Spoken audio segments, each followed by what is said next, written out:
And now a YouTube video for you. Your weight and the risk factors of COVID. You know, we've been saying this all along, that those that have succumbed to COVID, unfortunately, 82% of them were morbidly obese. But we still didn't know why. We've looked at the suppression of your immune system by adipocytes, part of your fat cells. But how about this? How about that we understand that there's this hormone in our body called leptin, L-E-P-T-I-N, leptin. And we understand that leptin keeps us, if it's in the right levels, it tells the brain we're not hungry.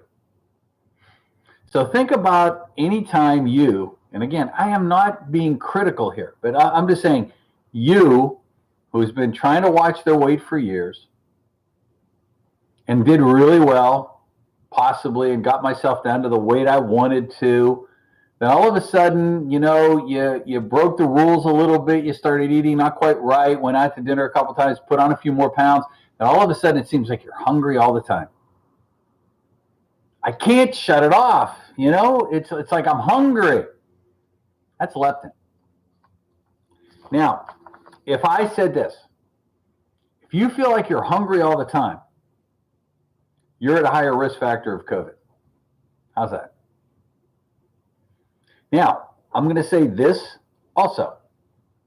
If we want to correct that, if we want to get our leptin levels back to normal, you got to get up and move.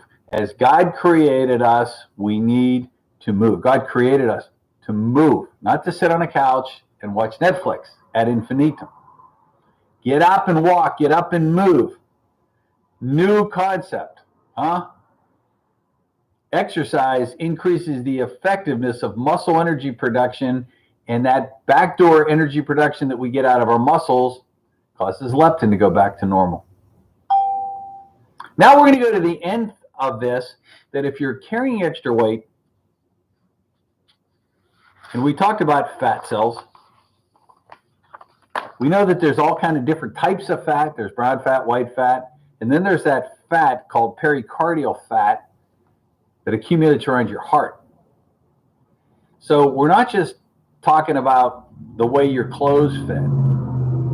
We're talking about if you've been carrying extra weight for a long period of time, you need to have yourself have the correct levels of body fat, which again goes back to exercise, which again goes back to leptin levels being correct.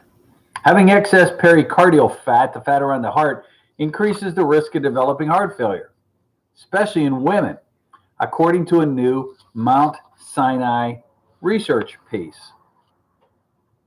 Women with high amounts of pericardial fat are twice as likely to develop heart failure, while men are 50% more likely, according to the study published May 24th, Journal of the American College of Cardiology, the largest study ever to identify the link between pericardial fat and heart failure. So those of you in the 90-day plan that we've been working on, as do we coming into week 7, 8, and 9, think about this. As we've been working on changing your body through various techniques of building energy, you may be saving your own life. For nearly 2 decades, we have known that obesity, based on simple measurements of height and weight, can double one's risk of heart failure. But now we have gone a step further by using imaging technology to show that excess pericardial fat, perhaps due to its location close to the heart muscle, further augments the risks of potential fatal conditions like heart failure. Lead researcher, Satish Kendachaya, MD, Associate Professor of Cardiology, Icahn School of Medicine at Mount Sinai. The work provides us with an important tool to stratify patients into higher or lower risk of heart failure, which can potentially lead to earlier intervention and heart failure prevention to ultimately save a person's life.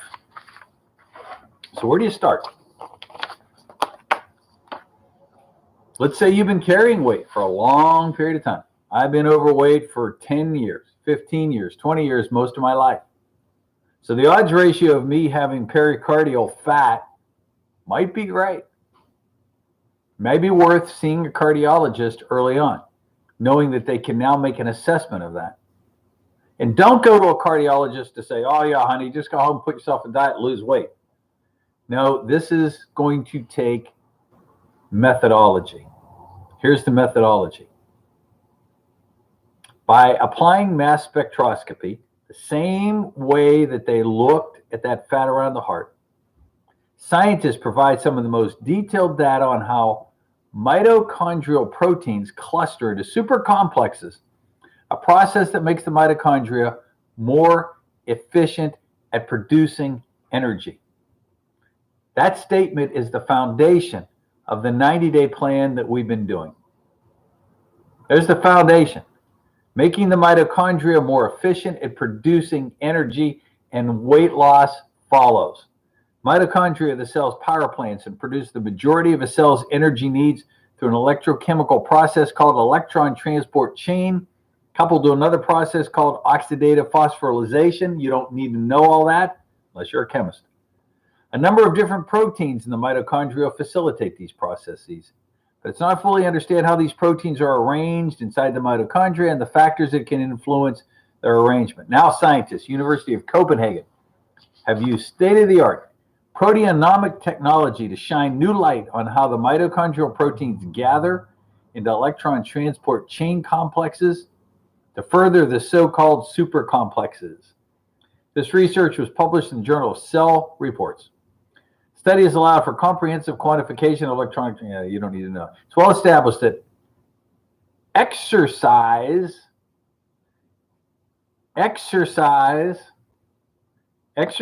training stimulates mitochondrial mass and affects the formation of supercomplexes, which allows the mitochondrial and skeletal muscle to produce energy more efficiently. To better understand supercomplex formations, particularly in response to exercise, the team of scientists studied two groups.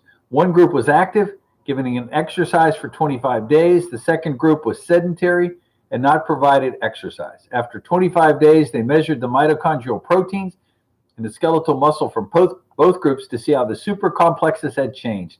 When scientists typically analyze how supercomplexes form, they use antibodies to measure one of the two proteins. You don't need to know that either. There's 44 proteins in the complexes.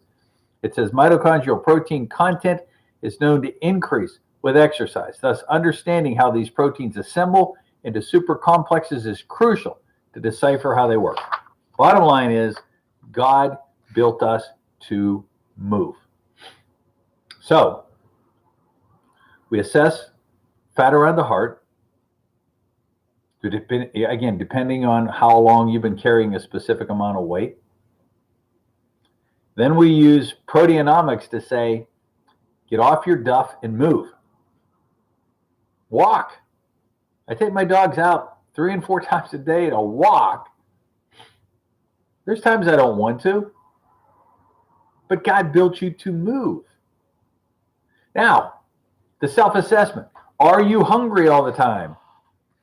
Have you ever had your leptin hormone levels checked? Probably not. Reduced levels of a metabolic hormone known as leptin is linked to poor vaccine antibody responses in the general population.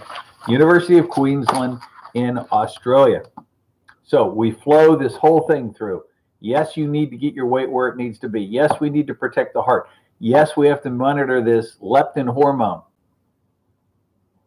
But if I'm hungry all the time, and I am still waiting to get my vaccine, you may not get the response you want. Or it may not last as long as some others. Professor D.U. identified a link between metabolic and immune systems that could be used to develop new strategies to improve vaccine protection. Using multiple advanced techniques in immunology, genetics, and biochemistry, our study found leptin directly promoted the development and function of cells which are vital in triggering an antibody response. Leptin, in sufficient quantities, helps the body to produce the antibodies to messenger RNA that was necessary for the vaccine to work. As a result, we can now identify those who are at risk of not generating an antibody response after vaccinations.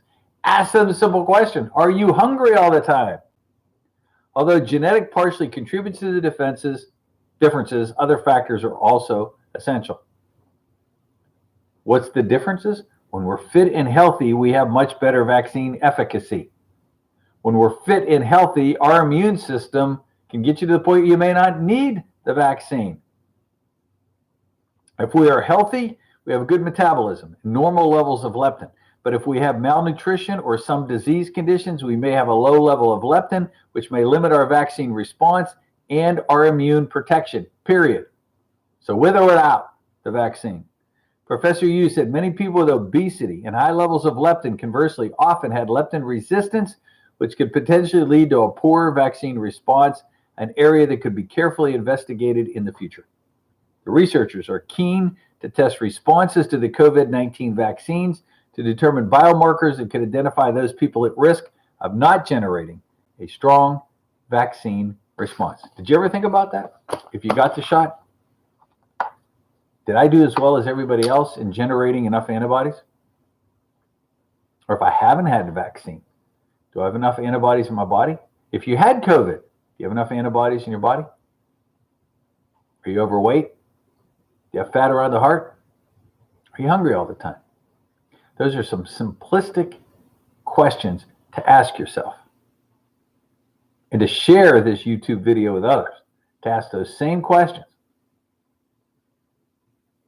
And again, looking, as they mentioned in here, at genetics.